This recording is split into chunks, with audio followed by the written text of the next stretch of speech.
उस क्षमता को आपने नाशवान की तरफ मोड़ दिया है। क्योंकि जो आप इतनी मेहनत करके आए हैं किससे प्रेम करने के लिए?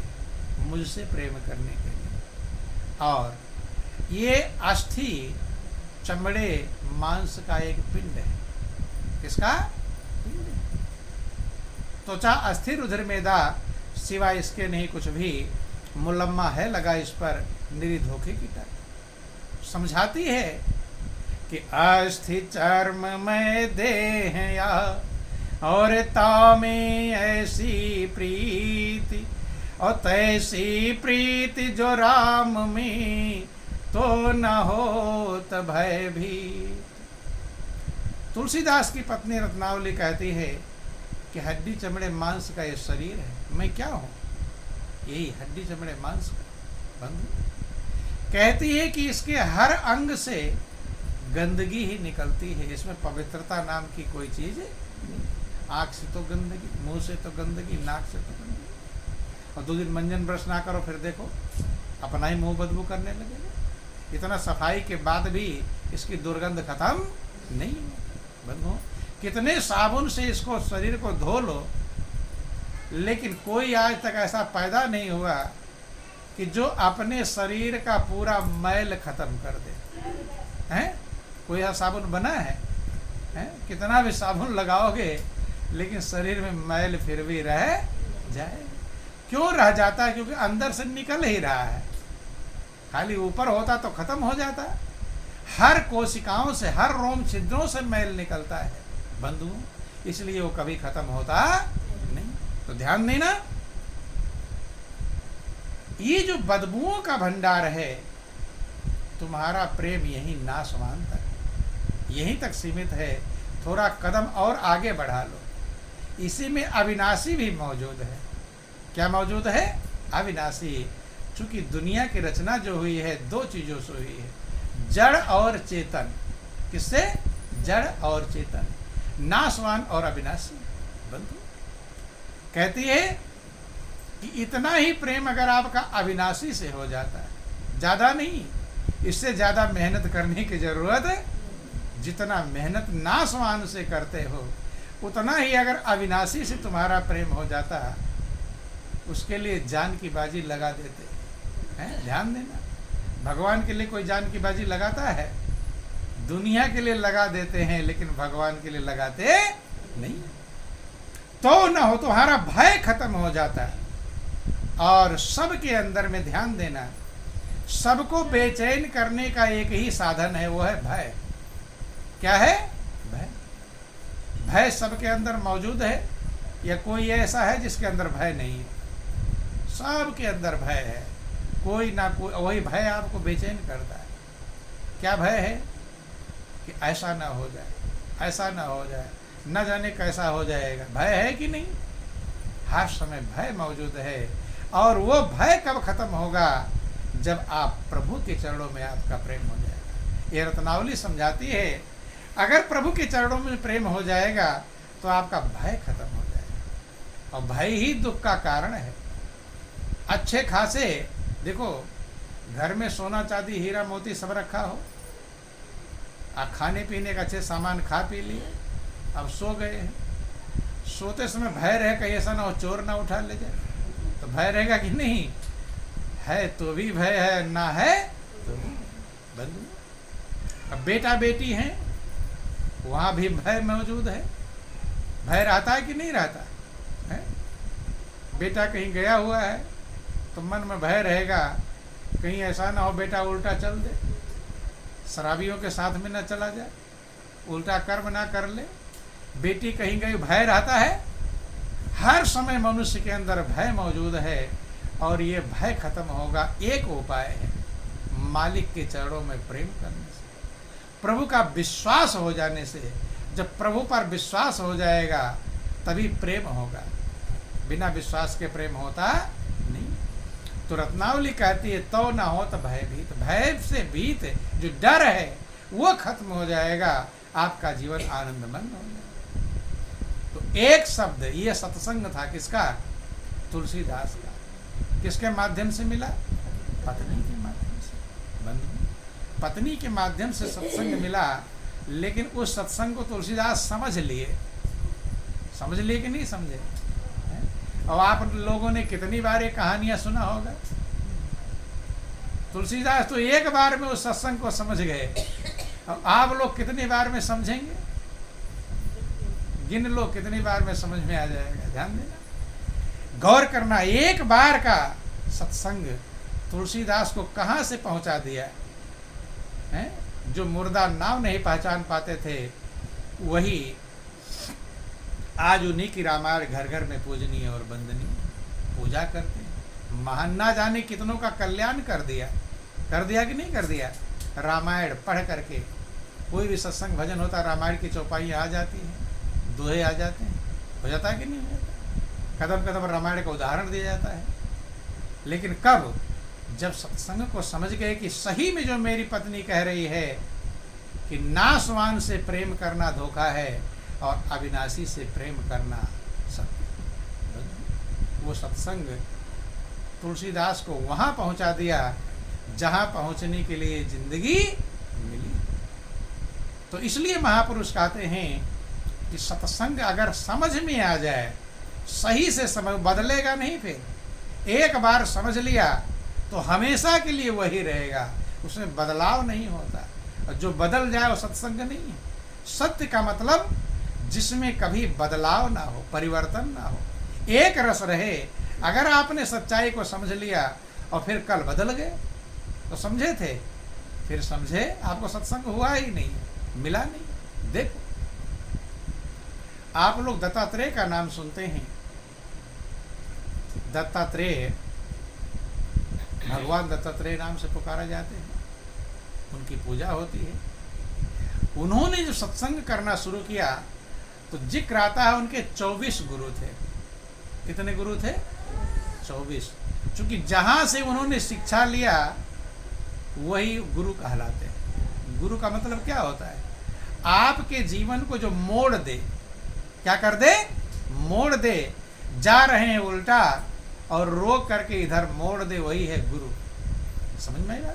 अब उल्टे रास्ते जा रहे हैं, जो आपके जीवन को बदल दे, परिवर्तन कर दे, उसे क्या कहते हैं? दत्तात्रेय ने बहुत सारे पशु पक्षियों से शिक्षा लिया, वे भी उनके गुरु कहलाते हैं। कहलाते हैं कि नहीं कहलाते? उन्होंने मधुमक्खियों से शिक्षा ले, जा रहे थे जंगल में, अब देख रहे हैं कि मधुमक्खियों का छत्ता लगा हुआ है, तमाम सारी मधुमक्खियां उस पर बैठी हुई हैं। अब आता है शहद निकालने वाला और सारे छत्ते को काट लेता है, रस निचोड़ लिया, अंडे बच्चे सब वहीं पर फेंक दिया। उसी में अंडे भी रहते हैं, पूरा घर उनका होता है, उसी में अंडे हैं, बच्चे उसी में तैयार होते हैं, सब है। और मधुमक्खी शहद किसके लिए तैयार करती है? लोगों के लिए कि अपने बच्चों के लिए? हैं?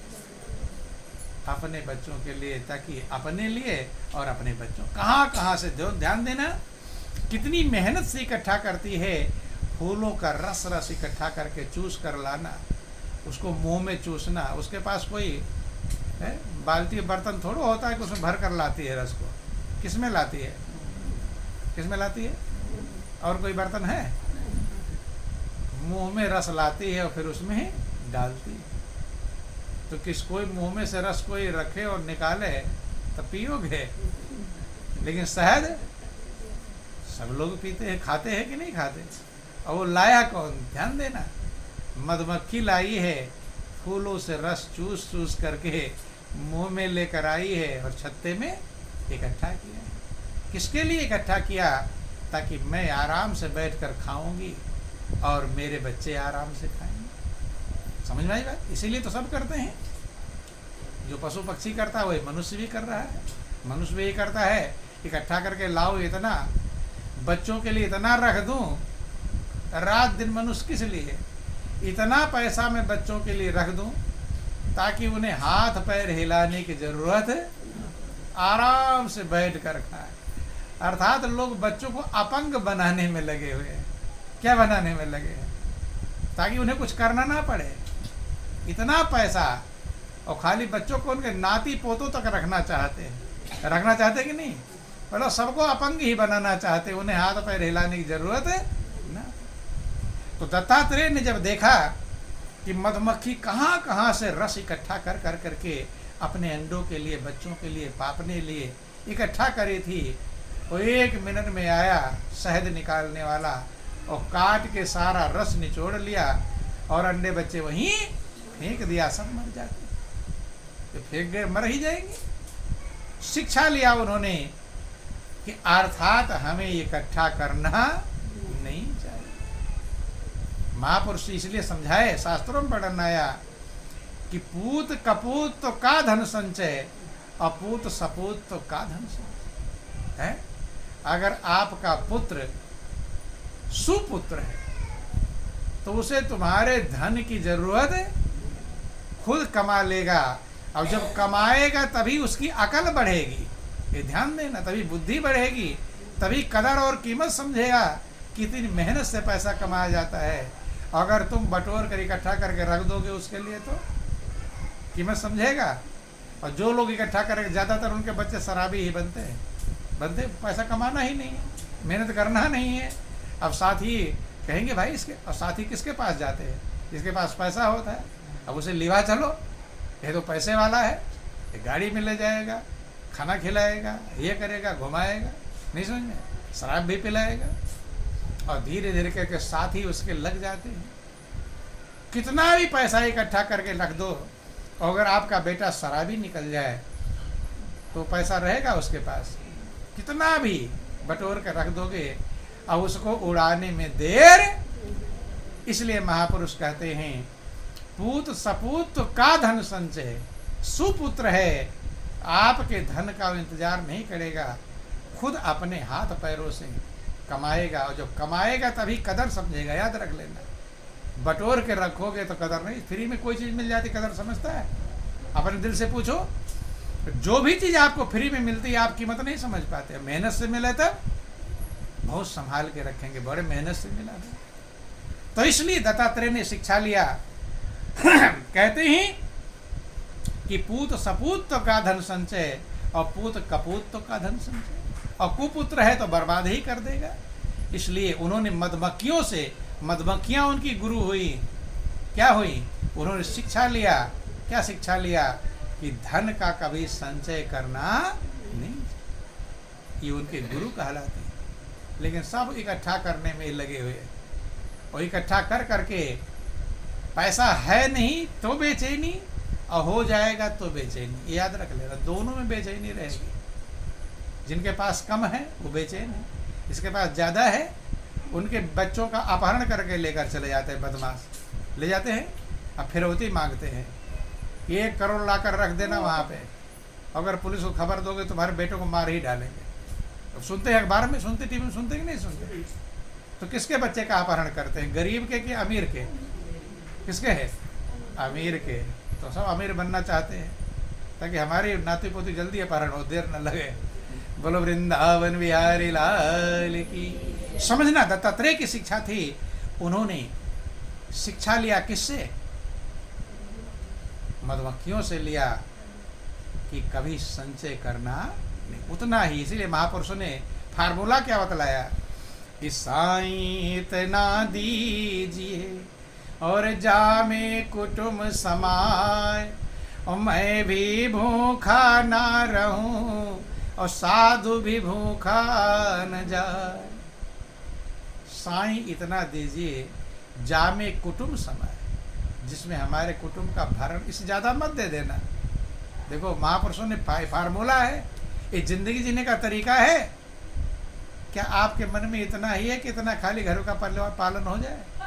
मन में रहता न जाने कितना हो जाए। 1 बिल्डिंग है, 2 बिल्डिंग, 2 बिल्डिंग तो 4 बिल्डिंग, ये तृष्णा कभी कम होती नहीं। साईं इतना दीजिए, जामे कुटुंब समाए, मेरे परिवार का भरण पोषण, मैं भी भूखा ना रहूं और साधु भी भूखा ना जाए। कोई साधु संत आ जाए, उनका सत्कार हो जाए। तो बंधु, जब फार्मूले से आप चलेंगे तब जिंदगी आनंदमग्न बनेगी, और फार्मूले को छोड़कर चलेंगे तो जिंदगी अशांत और बेचैन बनेगी। अगर जिंदगी अशांत है, टेंशन है, चिंता है, तो समझ लेना कि हमने नियम में गड़बड़ी कर दी। हर चीज़ का नियम होता है, आपके शरीर का भी नियम है।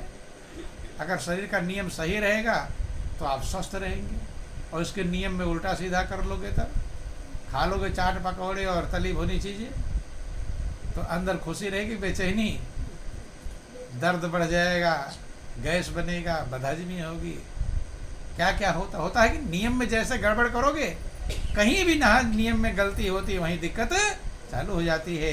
ऐसे जिंदगी का जीने का जो फार्मूला है, उस फार्मूले के अनुसार जो चलता है उसका जीवन तो आनंदमग्न होता है, और जो फार्मूले को छोड़ देता है, उल्टा सीधा चलता है, तो बेचैन रहेगा ही रहेगा। तो अगर आप बेचैन हैं, मन में अशांत हैं, टेंशन में हैं, तो क्या समझना चाहिए? सही फार्मूले का प्रयोग कर रहे हैं कि गड़बड़? इसका मतलब सही फार्मूले का प्रयोग, हाँ आनंद मग्न है, तब समझ लेना कि फार्मूला मेरा सही है। और टेंशन अगर आ रहा है, चिंता अगर आ रही है, बेचैनी अगर आ रही है, तो यही पहचान है कि आपने फार्मूले में गड़बड़ी किया है, फार्मूले का पालन नहीं।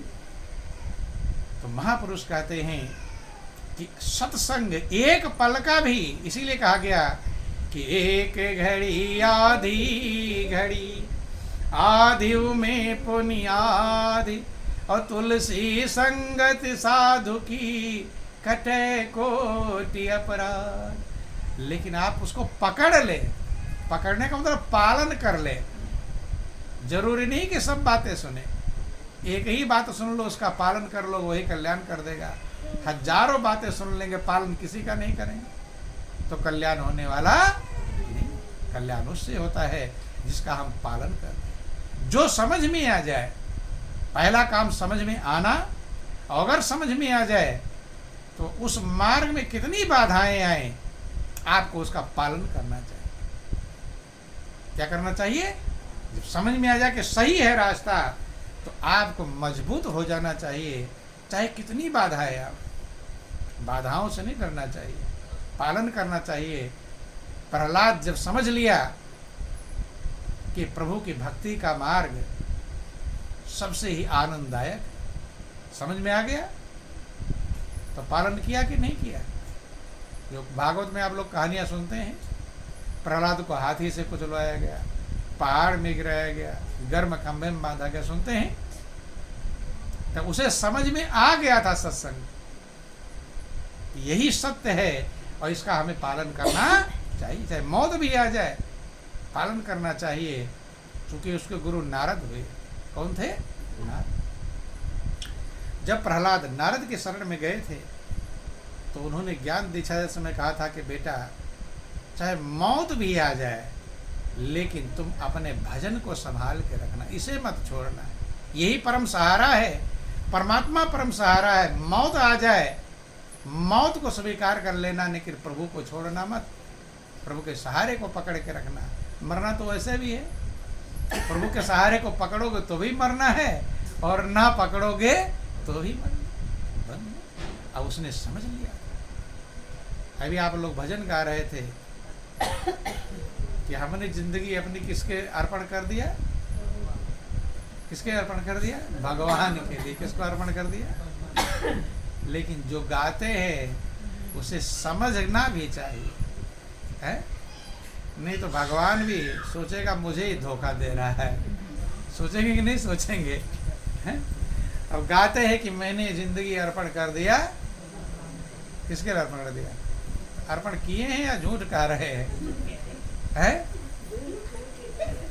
बोलो वृंदावन बिहारी लाल की, उमापति महादेव की। तो भगवान सोचेगा मुझी को धोखा दे रहा है। दुनिया में धोखा देते ही देते थे, लोगों को धोखा देते थे, लेकिन भाई दुनिया में धोखा देते कि नहीं देते?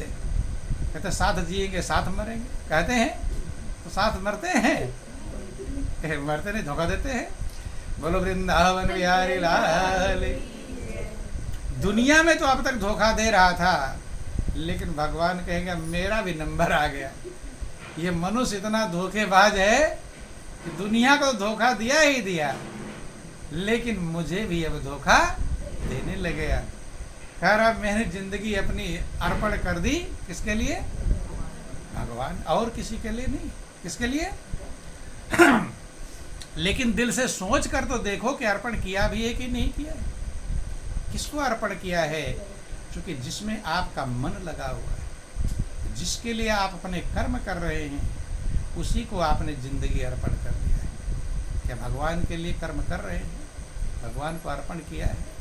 भगवान को अर्पण किया था प्रहलाद ने। किसने अर्पण किया था? प्रहलाद ने। ध्यान देना, अर्पण क्या होता है? गीता के अध्याय 18 श्लोक 66 में भगवान कृष्ण समर्पण क्या ज्ञान प्रदान करते हैं। किसका ज्ञान? भगवान कृष्ण ने अर्जुन को ब्रह्म तत्व ज्ञान प्रदान कर दिया था। 11वें अध्याय में अर्जुन को विराट स्वरूप का दर्शन करा दिया था। तत्व ज्ञान परमात्मा क्या होता है उसका स्वरूप का दर्शन करा दिया था। लेकिन समर्पण 18वें अध्याय में समझाते हैं।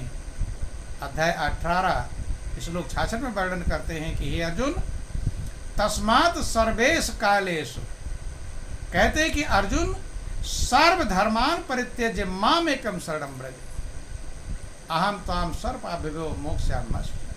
हे अर्जुन, अर्पण करना ही जिंदगी का लक्ष्य है। जिंदगी का जो गा रहे हैं काम तो वही है, लेकिन खाली कहना नहीं है, करना है। ये ध्यान देना। जो भी आप भजन गाते हैं उसको सोचो, विचार करो कि क्या हम सही में गा रहे हैं या झूठ गा रहे हैं। कि जिसने गाया होगा बंधु, अब अपने दिल से एक शब्द अब पकड़ लो कि मैंने जिंदगी अपनी सौंप दी। किसके लिए?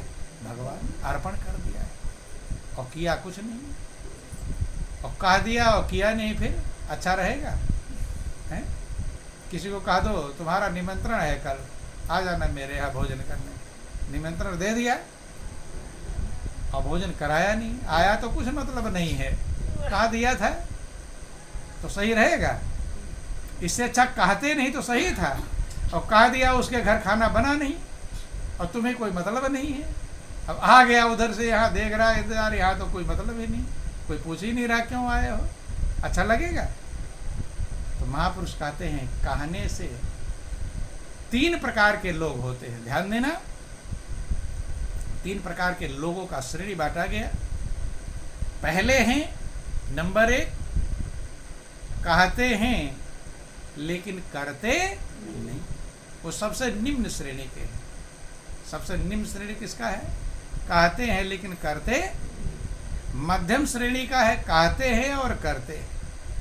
और उत्तम श्रेणी का है कहते नहीं करते करते, वो सबसे उत्तम। समझ में आई बात? तो ये जो हम कह रहे हैं कि मैंने जीवन अर्पण कर दिया भगवान के लिए, ये उत्तम श्रेणी वाला है या निम्न श्रेणी वाला है? कह दिया कि मैंने तो अर्पण कर दिया और किया कुछ नहीं। तो महापुरुष कहते हैं कि कहते हैं करते नहीं, और मुंह के बड़े लबार, और तिनके मुंह काले होंगे साईं के दरबार। आपको कोई निमंत्रण दे दे आ जाना भोजन करने, और भोजन करावे नहीं, भूखे चले गए वहाँ और फिर भूखे लौट आए, तो आशीर्वाद देगा, धन्यवाद देगा कि क्या देगा? गुस्सा आएगी? तो भगवान को कह दोगे और करोगे नहीं तो आशीर्वाद देंगे या गुस्सा आएगा? क्या आएगा? है आत्मा सो परमात्मा, जो आत्मा के अंदर वही परमात्मा के अंदर। इसलिए अर्पण समर्पण किसे कहते हैं? प्रहलाद ने जाना था, सही में समर्पित कर दिया था प्रभु के लिए अपने जिंदगी को, प्रभु के प्रेम के लिए।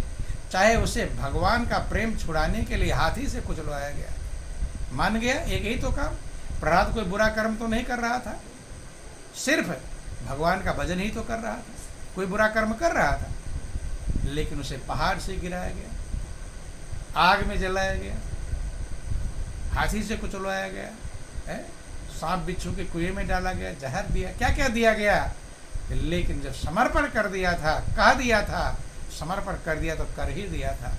मौत भी आ जाए लेकिन अपने नियम को बदला, उसे समर्पण कहते हैं।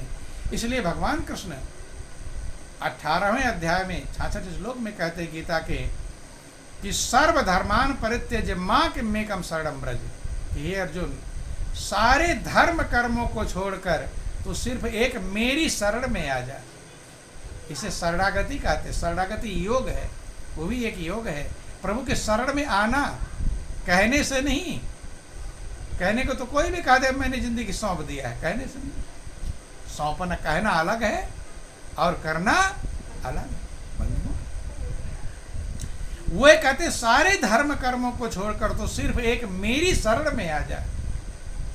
अगर शरण जैसे समर्पित कर दिया कि अहम त्वाम सर्व पापेभ्यो मोक्षामश्च, हे अर्जुन, तो उस जब तू मेरी शरण में आ जाएगा तो तेरे सारे पापों को मैं पापों से बचा लूंगा।